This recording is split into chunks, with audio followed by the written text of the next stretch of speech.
I'm making my video on attachment styles just like this. These are attached. Okay, my name's Molly. My name's MollythePerson. I'm a person. So I'm going to talk about the attachment styles.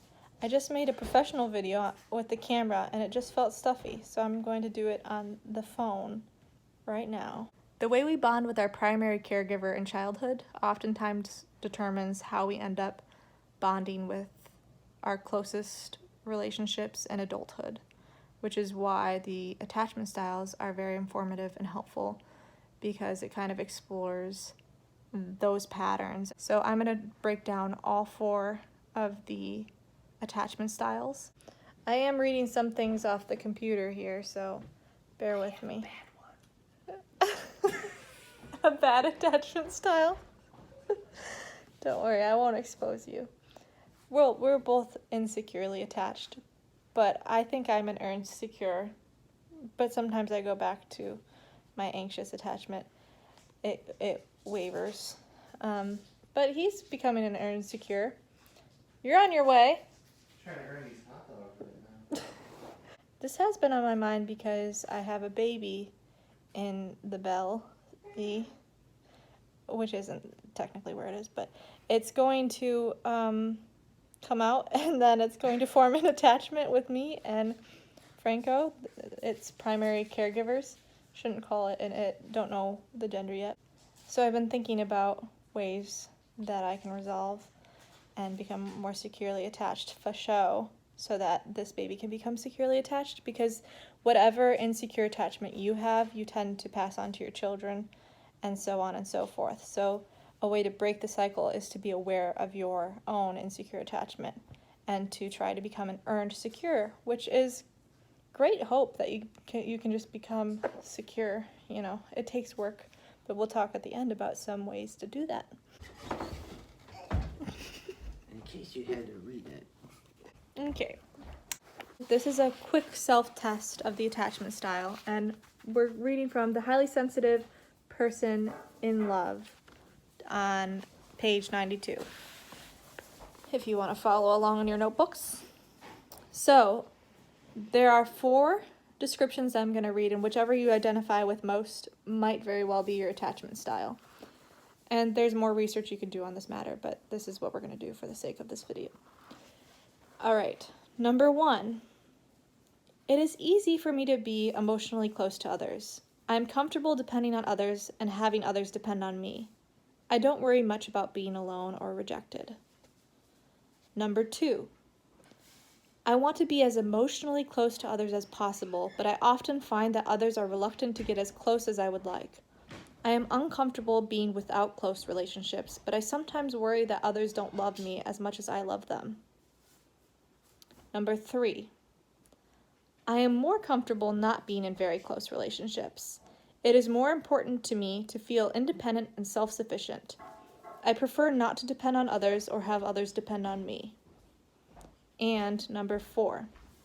It's very hard for me to be emotionally close to others. I want to be, but I find it difficult to trust or depend on them. I worry that I will be hurt, that they will leave me, betray me, or be cruel.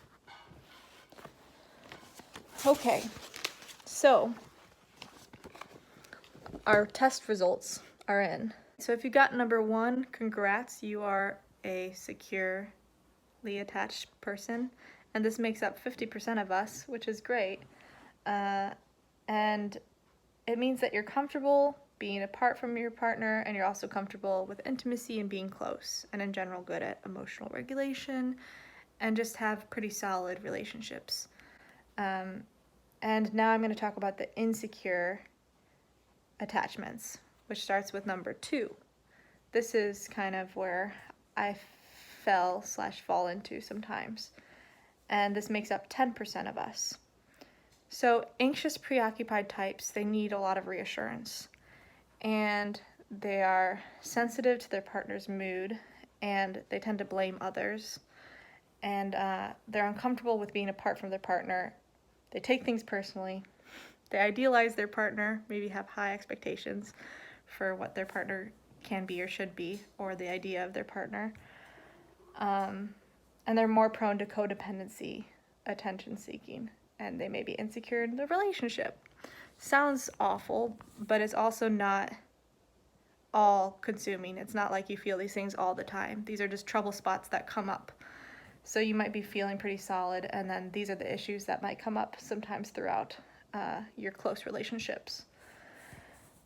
And in general, they feel good about others, but bad about themselves. So, why? The why. Your caregiver was inconsistent. They were sometimes very intrusive and demanding. Other times they were avoidant and they ignored you, and they were more often responding to their own needs rather than yours. A lot of times their focus was on their own needs and they were unavailable, but then sometimes available. So it was confusing because they were just inconsistent, and that's why you got the attachment style you got. Number 3, this is the dismissive avoidant type. So the dismissive avoidant is, in general, when you hear an avoidant type, this is what you're thinking of, but there are 2 avoidant types, the next we'll talk about soon. The dismissive avoidant makes up 25%, so that's a lot, and it's more common in men. And the dismissive avoidant can be distant. They keep their partners at arm's length, and they prefer autonomy to togetherness. They tend to be disengaged and detached, non-emotional. They might be commitment phobes. I don't need anybody. And they're uncomfortable with intimacy, and they don't want to depend on others. And they might claim to hate clinginess and notice other people, oh, they're so needy, and think people are needy. Quite often, they push people away before they can be pushed away. Franco and I recently watched, just casually, all of the Gilmore Girls seasons, and I think that Lorelai and Rory, you see them kind of show avoidant types of attachment at times when Lorelai is running away from her issues and from the men, and not and having trouble committing and feeling secure in these relationships. So, what did Emily Gilmore do, and Richard? Why? Your parents are probably unresponsive to your needs, to being seen and loved, and perhaps your physical needs too. Nothing was talked about, everything brushed under the rug, and generally just neglectful. When you cried in the crib, it could have started really early. That mom didn't come when you cried in the crib, and then you learned she wasn't coming, so you just stopped crying. And you learned or believed that you didn't need anybody, and you can depend on yourself. So these types become very self-reliant, and they seem pretty comfortable with themselves, but uncomfortable with others. They don't like others. So the opposite of the anxious, preoccupied. Some narcissists have this attachment style. It doesn't mean that this attachment style defines all narcissists, or that if you have this attachment style, you're a narcissist, but a lot of narcissists do. They think the problem is someone else, and they might have an inflated sense of self, but underneath it's kind of quite miserable, and they push people away.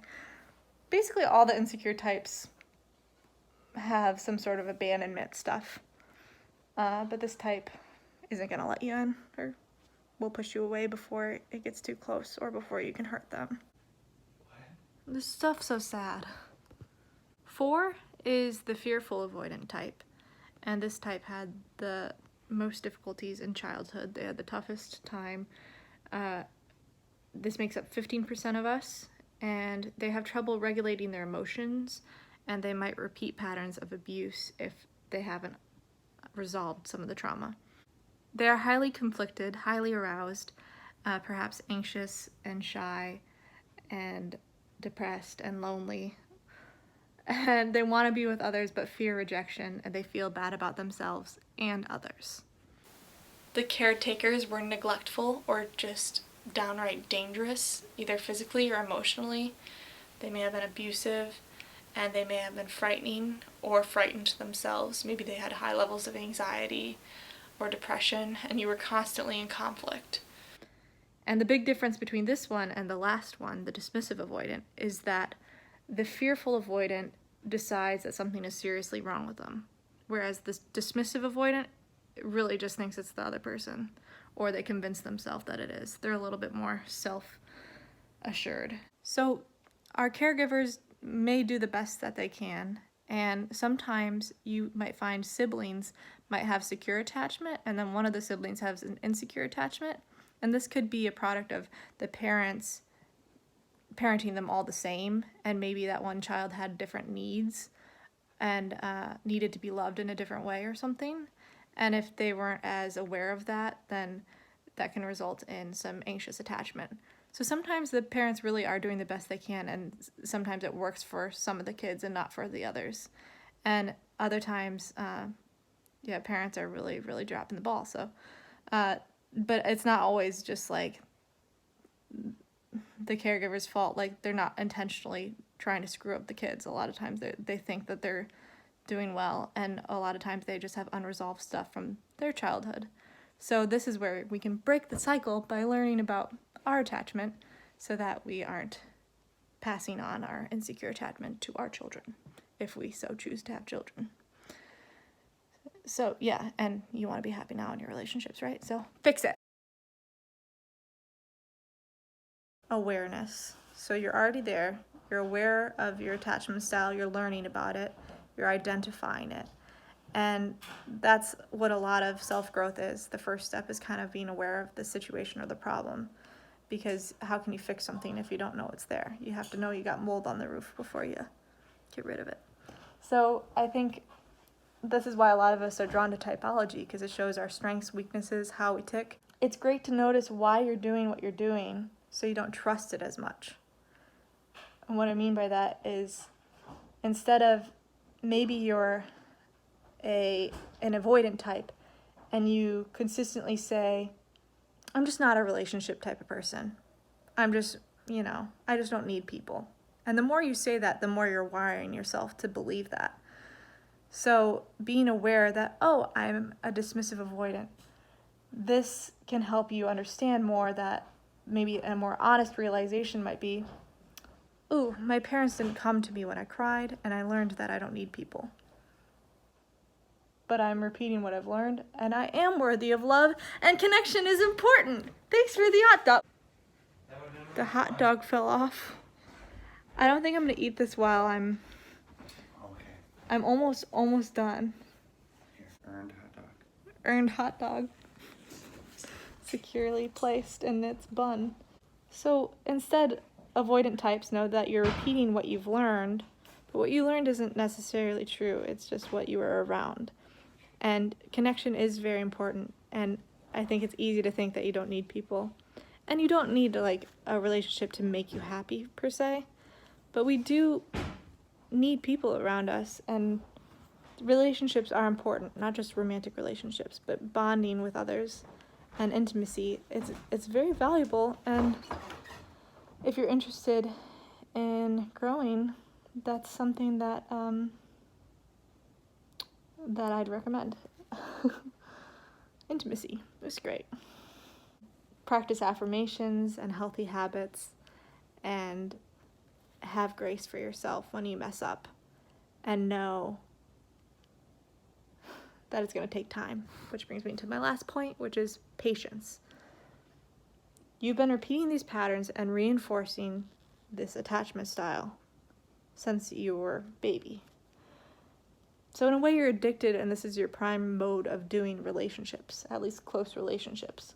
So it's not just going to change overnight. You might have to grieve some things from your childhood and dig up some things that don't feel so great. Something to look into, and do your own research too. This is just literally secondhand research, stuff that I've read. So you don't have to break off a relationship in order to become an earned secure first before you can really be in a healthy relationship. It actually works better to work on the relationship while you're in it, and to work on forming a secure attachment while you're in it, because you can feel really like you've grown and you're so much healthier now, and the second you're in a relationship, all this stuff comes up and you realize that you still have your insecure attachment. Well, it's because these trouble spots come up in these important relationships to you. So that's the time to work on it and challenge it. Challenge yourself and ask yourself those questions while it's happening. Am I really reasonable in worrying that he's away, or is this just my anxiety being away from him because my mom would leave for hours and not tell me where she was or something? So kind of bringing it back to childhood and seeing the real reasons, the root reasons why you might be having a bigger feeling than seems typical. And sometimes also, there's also your gut feeling, and some relationships are just very toxic and unhealthy. And in that case, I would say get out, but that's a different video, you know. So having an ongoing dialogue with your partner and being open to learning about each other and yourself and your background is huge. Identifying what that is. Oh, I'm doing that dismissive avoidant thing again. That can be very helpful for accountability to yourself and to your partner. And yeah, the more secure your partner is, the easier it is for you to become an insecure. So, although a lot of times you find anxious and avoidant types are attracted to each other and end up together because of there's kind of like this toxic cycle they end up sometimes having, but it can be remedied, but it's a little harder to break that because they feed each other into each other. If an anxious type's wanting reassurance and the avoidant type is going away, then you can see where that conflict might arise. But the more secure that you can be, the more secure the other person can be, given that you're both working on it, or aware of it and conscious of it. Alright, so that is the video on the attachment styles, and I hope you learned something, and comment below if you want to talk about your attachment style, but it is a very vulnerable kind of place to go. So thanks for watching, and like and subscribe to validate me and my anxious, preoccupied self.